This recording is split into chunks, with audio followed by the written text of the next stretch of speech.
Assalamualaikum warahmatullahi wabarakatuh. Perkenalkan, nama saya Andika Putra Bakti. Hari ini saya akan menjelaskan mengenai covariance dan korelasi. Pertama-tama kita akan membandingkan antara variance dan covariance. Variance itu sendiri adalah sebaran untuk satu variabel, sedangkan covariance merupakan sebaran dari dua variabel.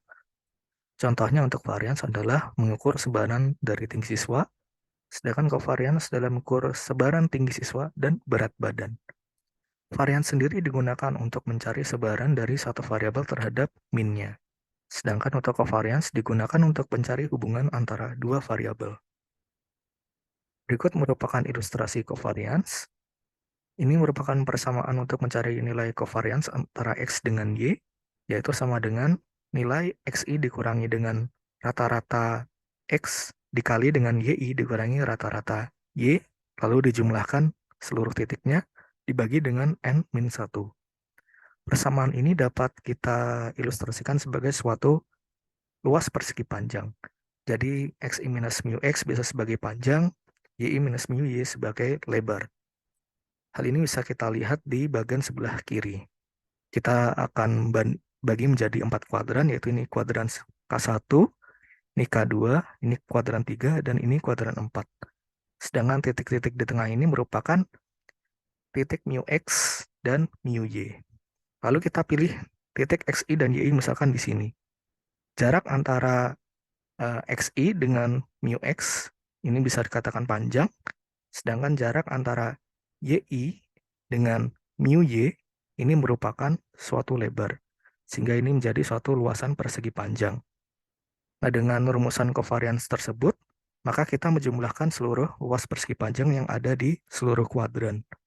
Nah, apabila luasan persegi panjang yang ada di kuadran K2 dan K4 lebih besar dibandingkan dengan luasan persegi panjang di K1 dan K3, maka kita akan mendapatkan covariance positif.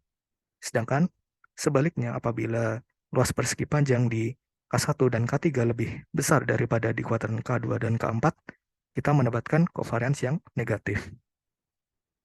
Nah, ini menunjukkan apabila ada hubungan yang terlihat sekali, yaitu misalkan ada hubungan antara X dengan Y memiliki hubungan diagonal yang menurun, maka menghasilkan covariance negatif yang besar. Nah, apabila ada diagonal yang naik, nilai covariance-nya akan positif besar. Namun apabila titik-titik tersebut tersebar secara tidak merata atau random, maka nilai covariance-nya akan mendekati nilai 0. Nah, apabila angka covariance mendekati 0, bisa disimpulkan bahwa data tersebut relatif tidak ada hubungannya. Artinya kenaikan nilai pada satu variabel bisa saja meningkatkan atau tidak meningkatkan nilai pada variabel yang lain, sehingga dapat dikatakan hubungan keduanya bisa dikatakan acak. Lalu kita masuk ke correlation. Untuk mengetahui seberapa kuat hubungan antara berat badan dan tinggi badan, seperti contoh yang sebelumnya, maka kita dapat mengetahuinya mulai perhitungan korelasi dengan formula sebagai berikut, yaitu nilai covariance dibagi dengan akar dari variance X dan akar dari variation Y.